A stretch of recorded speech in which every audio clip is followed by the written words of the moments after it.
Eliminating excessive behavior.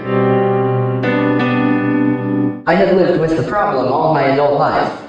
There seemed to be very little I could do about it. Previous efforts had been short-lived. I was hooked and it had the potential to take a toll on my health. The problem was I liked to snack between meals.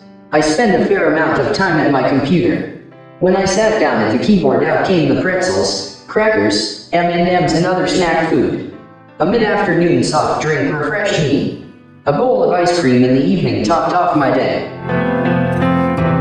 And if I missed a meal, I made up for it, and more, by snacking more heavily. I enjoyed the feeling of a full stomach. Even though I was fairly active, the bathroom scale inched up another pound or two each year. I needed to make a change. Then, along came a positive example in my life. Several friends of mine lost a significant amount of weight, and looked fantastic. Their example motivated me that a change was possible. For the umpteenth time in my life, I set a weight loss goal, but more than that, I vowed to cut out the impulsive, excessive behavior. My plan was to eliminate all between meal snacks and to make exercise part of my daily routine. I wanted to burn more calories than I consumed. Not particularly scientific, but the math seemed to make sense. The results in the first 6 weeks have been encouraging. I weigh the lowest today that I have in the past 20 years, and every few days I drop a little more. People are beginning to make unsolicited comments about my appearance. The change hasn't been without discomfort. Changing old habits is difficult, or we would all be our ideal weight. I get hungry an hour or two before each meal.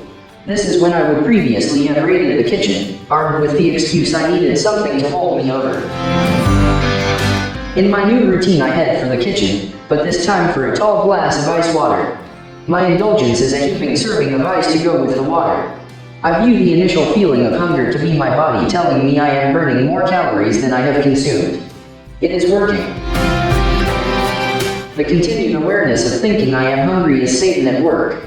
Satan is losing that battle. My body is a holy temple and a gift from God. Satan wants to destroy it. Satan starts planting excuses and justifications in my head, hoping I will give in. Here is when I need to be strong in the faith, to fight off temptations.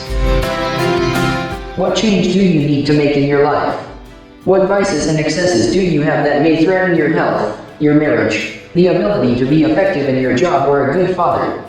If you decide to eliminate that obsession, how will you handle the times when you are tempted to backslide and go back to your old, unhealthy habits? What is your motivation to succeed? What is your defense against Satan? Do you want a longer life, to be there for your grandchildren and your spouse? Will you better be able to support your family with a better lifestyle? Making a change in lifelong habits is difficult. There will be some pain and you will be tempted to give in. The old adage, no pain, no gain, fits here. Maintaining the status quo is really a continuation of the destructive path you have been on for a while. God provides the support you need to make your life right, but embarking on that course has to be your decision. Don't go it alone. Find someone in your life that really cares about you, and will hold you accountable to your goals. Listen to them. Hopefully it is a person who knows when to encourage and when to push you in this new pursuit.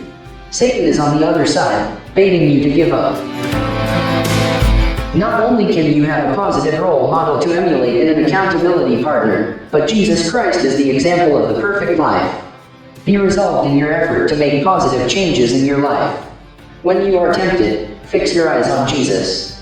Together, you can do this. The question for our meditation is, what positive change do you want to make in your life? According to Scripture, do you not know that your bodies are temples of the Holy Spirit, who is in you, whom you have received from God? You are not your own, you were bought at a price. Therefore honor God with your bodies. 1 Corinthians, verses 19 to 20. Our prayer soul be, Dear Lord, our tendency is to do things excessively, creating a disruptive path for our lives. Give us the strength to withstand and overcome the temptations that threaten to take us away from the right path. Place in our lives people who care about us and will stand beside us as we strive to be a better person. Amen.